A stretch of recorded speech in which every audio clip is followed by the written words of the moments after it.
Greetings to you viewers from across the globe. You're welcome to the show Viewpoint, where we discover perspectives and embrace dialogue. I'm your host, Odiawa AI for Veegil Media.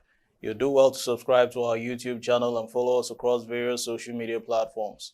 Download the Veegil app on the Google Play Store and the Apple App Store. On the show today, we'll be talking about the imperatives of restructuring. And when we talk about restructuring, it's a topic of discussion that has actually held sway in the political scene in different administrations, 4-year tenures or 8-year tenures. But first off, the headlines making the rounds on the political scene. APC determined to reclaim Edo State. Now, this is according to National APC Chairman Ganduje.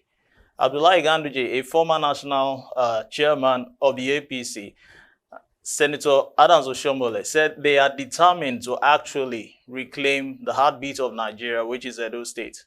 Ganduje, who stated this during a meeting with Edo State stakeholders late Monday night, insisted that the state is an APC state, which they should reclaim. Now, the Independent Electoral Commission has fixed September 21, 2024 for the Edo State gubernatorial elections. Now, according to a schedule of activities for the elections released by the APC, the sale of nomination and expression of interest and delegates forms that commenced last week Wednesday will end on the 29th of January 2024. The APC will elect its candidate for the gubernatorial race at a primary election to be held on the 17th of February 2024. Now, speaking on reclaiming the party's mandate in the states, Ganduje said in his own words, as I say, Edo is an APC state. Now we have to take Edo State back. We have only one state from the South for the greatest party in Africa, and it's unacceptable. Now, these were his words. In furtherance to that, he said we were able to get only Cross River states after crossing so many rivers. Now, that's quite amusing. We succeeded in getting River State, but Edo State we must get. The APC national chairman declared that it would not be business as usual, adding that the party is a progressive party with clear-cut objectives. Moving on, Governor Uzodinma dissolves cabinet. Now, Governor Hope Uzodinma on Tuesday dissolved his cabinet a day after he was sworn in for a second term as the governor of Imo State. The governor disclosed this during a meeting at the Sam Mbakwe Executive Chambers at the Government House, Owerri. The governor thanked all the cabinet members and all appointees for their contribution to the successful completion of his first tenure in office, while apologizing for any wrongdoing to an appointee during his first tenure. He promised to carry everyone along in his second tenure in the interest and development of the state.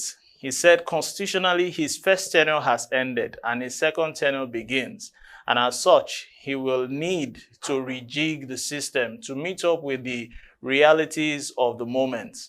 Uzodinma is expected to constitute a new cabinet by sending commissioner nominees to the State Assembly for confirmation. Now, the governor on Monday took an oath of office at about 3:24 p.m. at the Dan Anyam Stadium in Owerri, the Imo State's capital. His inauguration came just minutes after Lady Chinyere Ekomaru took her oath of office as the deputy Imo State governor. Moving on, in other news making the rounds, Buhari did not interfere in my cabinet composition. Now, this is according to His Excellency President Bola Ahmed Tinubu. President Tinubu on Tuesday eulogized his predecessor, ex-President Muhammadu Buhari, for not interfering in the composition of his 48-man cabinet last August. The president spoke in Abuja at the venue of the launch of a book, Working with Buhari, Reflections of a Special Advisor, Media and Publicity. Now, this is between 2015 to 2023, which was actually authored by ex-presidential spokesman Femi Adesina. Addressing Buhari, who handed over power on May 29, 2023, upon the completion of double terms of 8 years, Tinubu thanked his predecessor for being a statesman. Tinubu, who addressed the room crowded with serving and former political office holders, said in his own words, and I quote, after handing over, he said Buhari told him, I will be far away in Daura, but if you need me, contact me. I won't intrude in whatever you are doing. I won't interfere. Neither will I breathe down your throat. Now, sarcastically speaking, I want to believe that was where the coinage came from. Let the poor breathe. Moving on. Wike summons emergency meeting over worsening security in the FCT. Now, if we recall, in recent weeks past, the FCT has been troubled with all sorts of recent insecurities. The Minister of the FCT, Nyesom Wike, has summoned an emergency meeting over the worrying state of insecurity in the nation's capital. The security situation in the area has worsened in the last months, with kidnappers and bandits running rampage in some parts of the FCT. But worried over the developments, Wike on Tuesday summoned a meeting of security agencies and other stakeholders in the FCT. Some of those who were in attendance included heads of security agencies in the FCT, top officials of the FCT administration, council chairman, and also traditional rulers. Now, during the meeting, Wike cautioned the council chairman to live up to their responsibility, but assured residents of the area of improved security, maintaining that there is a need for the re-strategizing of the security apparatus of the FCT to tackle the insecurity in the nation's seat of power. Moving on, those who labeled Buhari a bigot, nepotist, don't know him. Now, this is according to Adesina. Ex-presidential spokesman Femi Adesina says his ex-principal, President Muhammadu Buhari, is not a bigot, adding to the fact that those who labeled the retired military general as religiously prejudicial did not know him. Adesina spoke on a television show on Tuesday for 2 hours after the launch of his book in the nation's capital, which I mentioned earlier on in other news making the rounds. And this was graced by his ex-principal, President Tinubu, Yakubu Gowon, and many other astute dignitaries. Speaking on his motivation for writing the book, Adesina said, a lot of people have different perspectives, different narratives about President Muhammadu Buhari, depending on what they think they know and what they think they were exposed to about him. That's why I thought the book was necessary, so that they would know the real truth about Muhammadu Buhari. Asked to describe the Buhari which he knows, the ex-spokesman said, the patriot, somebody who loves Nigeria dearly, fair-minded man, those who call him a nepotist, those who call him a bigot, don't know him, a man who will never seek to impose his own religion on you and will respect your own religion. Now, that will be all making the rounds on the political scene right here on Viewpoint. I'm Odiao for Viewpoint Media. Join us in the next phase of the show. You're welcome back to the show. I'm Odiawa AI for Viewpoint Media, and the show is Viewpoint, where we discover perspectives and embrace dialogue. You do well to follow us across social media platforms and subscribe to this channel, Veegil Media, and download the Veegil app on the Google Play Store and the Apple App Store. Moving on to the show of today, we will be talking about the imperatives of restructuring, which has been resounding for various administrations, particularly after the military regime, or even with the interchange from civilian rule and interceptions by the military. Now, like an albatross that will not or never go away, the issue of restructuring of Nigerian polity has returned once again to the front burner of public discourse. Now, besides regular reminders of issues by stakeholders, including civil societies, rights organizations, and regional groups or the Supreme Court's affirmation of the electoral triumph of President Bola Ahmed Tinubu has given the basis for the renewed call. And we hope earnestly the call is actually renewed. Now, while congratulating President Bola Ahmed Tinubu on his judicial triumph, the National Democratic Coalition, NADECO, one of the frontline organizations that actually fought for the restoration of democratic rule in the country, restated that the essence of restructuring the nation, well, His Excellency Tinubu, as a critical stakeholder in the higher structure of NADECO, who expanded his resources and network together with others, the likes of Dele Momodu, just to mention a few, while in the trenches, proved beyond reasonable doubt that he remains faithful and committed to restoring Nigeria to the negotiated federal constitution. No one needs to remind Mr. President that the current warped or lopsided national structure must be reconfigured to give hope and a sense of belonging to all Nigerians, that they are equally joint stakeholders in the Nigerian project. It will be recalled that the call for restructuring has been an enduring call right from the days of anti-military struggle, in which the pro-democracy movement in the country asked for the convocation of a sovereign national conference to restructure the skewed Nigerian Federation. Also, restore physical autonomy to the units to remove Nigeria from the pedestal of unitary governance to a genuine federal structure.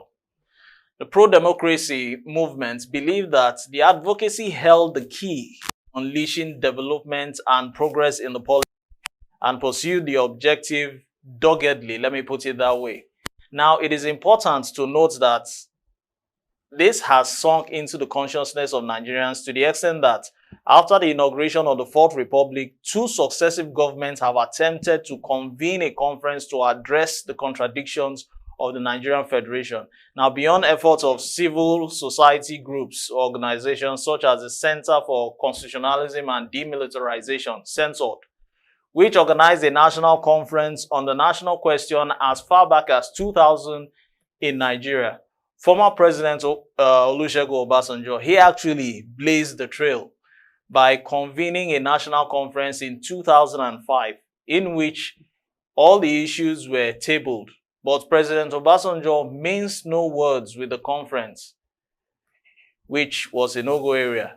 He also left no one in doubt on the question of the conference sovereignty. In any case, however, despite the heated debates on the problematic issues about the Nigerian polity and the Federation, the conference was stalemated, let me put it that way, when it came to the issues of allocation of revenue in the country, forcing the South-South delegation to walk out or storm out from the conference. That action marked the end of Obasanjo's efforts to resolving some of the issues in Nigeria. Now, it is not clear whether OBJ, as he is fondly called, Obasanjo, was merely playing to the gallery, but the issues did not go away. Now, this issue of restructuring, it's beyond the surface of the water. I think probably we should take a deep dive to the bed of the sea. We'll actually see what is actually causing, because as I go on further, I will assert that solutions have actually been provided, but the major problem is, why have the solutions not been stuck to? Now, also, it took the foreground under the Goodluck Jonathan administration that organized a conference in 2014 that sought to look at all the issues affecting the Nigerian Federation. Compromises were actually made and there were disagreements along the line. But at the end of the day, that conference came out that included the need to create more states to accommodate minority interests in areas where minority questions were accentuated. Now, it's not a case of creating more states. This issue of creation of states, what have we actually done with the resources to accommodate the existing states? Now, in furtherance to this, yet the Buhari administration that succeeded the Jonathan administration did not treat or look at the recommendations that were embodied in the conference reports from the Jonathan administration. It was rather abandoned while the administration carried on as though there was nothing amiss in the polity. Because if we recall, there were all sorts of ills going on in various regions across the country. It was common knowledge that the polity was overwhelmed by all kinds or sorts of crises that included killings across the nation, almost on a genocidal note, and that the Buhari administration ran the country as though there was no constitution. It undermined the federal character content of the 1999 constitution as amended, only to fuel the separatist impulses of the Nigerian groups and ethnic nationalities that had been aggrieved over the period. Now, the state of things in Nigeria, sadly speaking, will come to naught if this restructuring is not addressed or readdressed. These groups include the Yoruba nationality movement, whose activities have been spearheaded by Professor Adebanji Akintoye and Sunday Igboho. Much earlier, there was the OPC, the Oodua People's Congress agitations led by Gani Adams. And in eastern Nigeria, the movement of survival of Biafra. Currently, there is the Nnamdi Kanu-led Indigenous People of Biafra, IPOB. Today, as we speak, Nigeria has not been productive. It has more been a consuming entity as a nation. It has remained, externally oriented, if I may describe it that way. And these are adjectives which I've used to quantify or qualify the nation are not really applauding. Massive killings and adoptions are going on senselessly in different regions of the nation, not forgetting the ethnic minorities in Kaduna State, which have been under siege, and ethnic groups in the whole middle belt, such as Plateau, Benue, Taraba, and Adamawa, which are still undergoing some kind of a Hamatan siege, let me put it that way. But sadly, frankly speaking, the minders of the country have carried on as though the carnage is of little significance or importance. Now, in the circumstance, I must say the call by Nadeko on His Excellency, President Bola Ahmed Tinubu, to make a good objective of restructuring cannot be more plausible. It has been further accentuated by the report of the El Rufai Committee of the APC, the All Progressives Congress, that took a critical look at the restructuring and urged the governments to address the devolution of powers to states, resource control, local government affairs, as well as constitutional amendments to allow merger of states, state police, state court appeal, and independent candidacy. Now, although these recommendations were submitted to the Buhari administration, the best that the country got from the previous administration was an attempt to reforming the 1999 constitution by an inclusion of electricity or energy listing into the concurrent list, as well as the railway project, which now allows the states of the federation to have autonomy over generation of power and construction of railways within their respective states.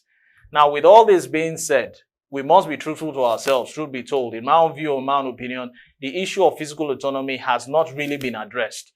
Nigerians are hoping that those measures would pave way for more restructuring of the country, but that has not actually taken place. Now, before I draw the curtain on today's episode, we must be knowledgeable about the fact that there is nothing new in the call for restructuring. Rather, it reminds concerned Nigerians of the country's failure to address fundamental problems in the country. It is worth emphasizing that the solutions have been respectively articulated in various conferences in the country in various Fourth Republic regimes. I'm Odiawa AI for Veegil Media, and the show has been Viewpoints, where we discover perspectives and embrace dialogue. You will do well to follow us across various social media platforms and download the Veegil app on the Google Play Store and the Apple App Store. Thanks for watching.